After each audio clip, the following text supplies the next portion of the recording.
My review for Terminator Genisys begins now in 3D. It sounds like Dracula.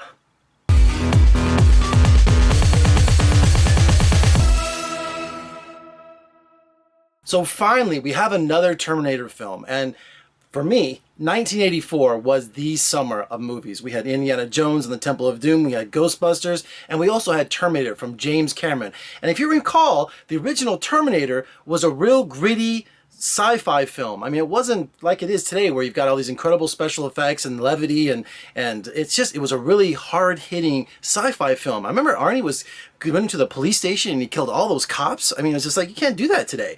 So it really set the trend for sci-fi films. And we had so many sequels that were James Cameron did, with the second one, and also look what he did with Aliens. So James Cameron really set the sci-fi franchise. He set the standard for the last 30 years.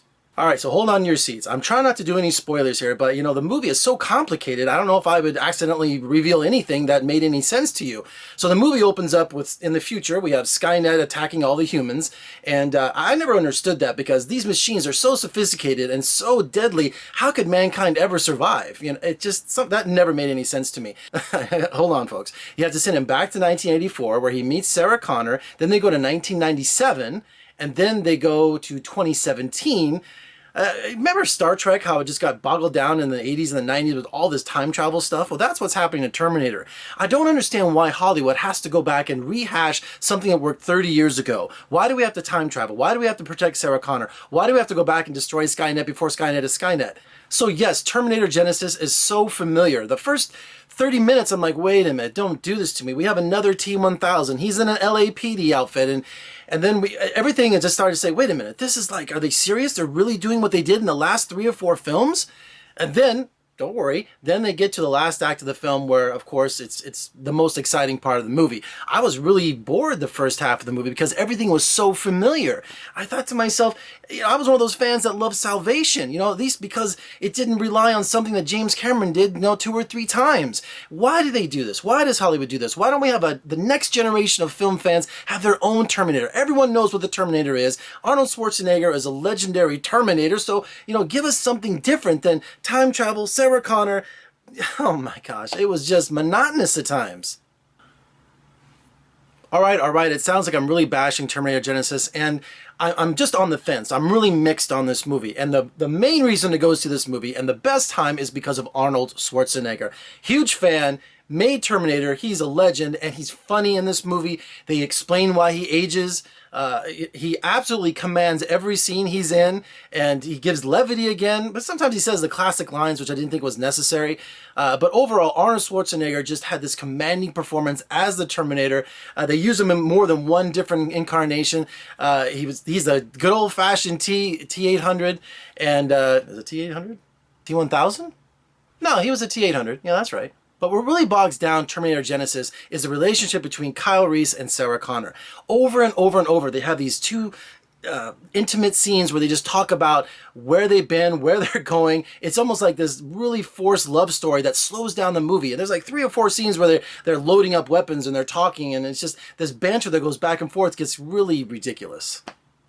Speaking of ridiculous, yeah, it's a gimmick. Yeah, 3D. I didn't understand why it was in 3D. Half the time I'm doing this, it didn't work, but, I don't understand. Maybe when the T-1000, when his arms become all this molten, that silvery lead, like the Silver Surfer, comes at you like this, that's just a really bad gimmick, and it's not worth seeing it in 3D.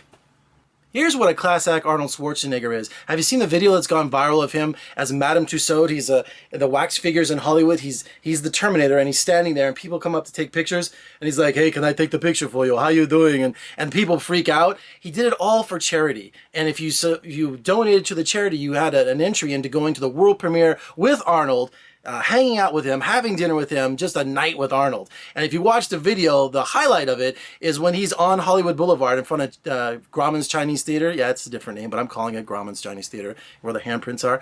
And the guy who's the street performer who makes his living as the Terminator, he meets him face to face, and the guy looks like he needs a pair of Depends. It's hysterical. So Arnold is a class act. He is the main reason why I should see this movie. I love him to death. He's back in the summer where he belongs, and I just wish that we had a different story that didn't rehash everything from the last few Terminators.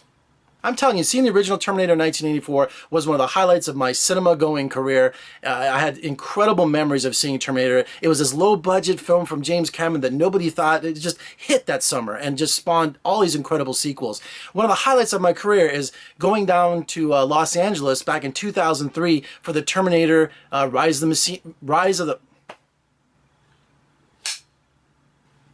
going to the Rise of the Machines junket.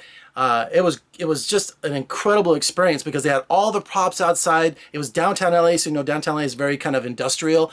And Arnold Schwarzenegger was about to announce his candidacy for governor like 2 days later or the next night on the Tonight Show. And so I went in to talk to Arnold, and he's there like, no pictures, no autographs, don't ask him about running for governor. And I had this really amazing interview with him. I have it somewhere I gotta post it. I have the interview with him, but I have 20 years of interviews on beta tapes, and you have to transfer them over and digitize them, and it's a whole involved thing. But I'll post it here real soon. I'll try to find it. But Arnold, what a great interview he was, and I just wish we had a better story. Now, you could have told me my button was undone during the whole interview, for God's sake. All right, for more reviews and interviews, just surf on over to my website at vegasfilmcritic.com. Wait a minute, I'm gonna hold my glasses while I do that. I'm gonna do that again. Action! Get to the chopper! For more reviews and interviews, just surf on over to my website at vegasfilmcritic.com. Also pick up my podcast over at iTunes. And if you like what you see, I'm sure you do. Don't make me come time travel and tell you why. That little V in the bottom there, just click on that and subscribe, and you will get all my videos in the future and the past. I'm Jeffrey K. Howard. I'll see you next time.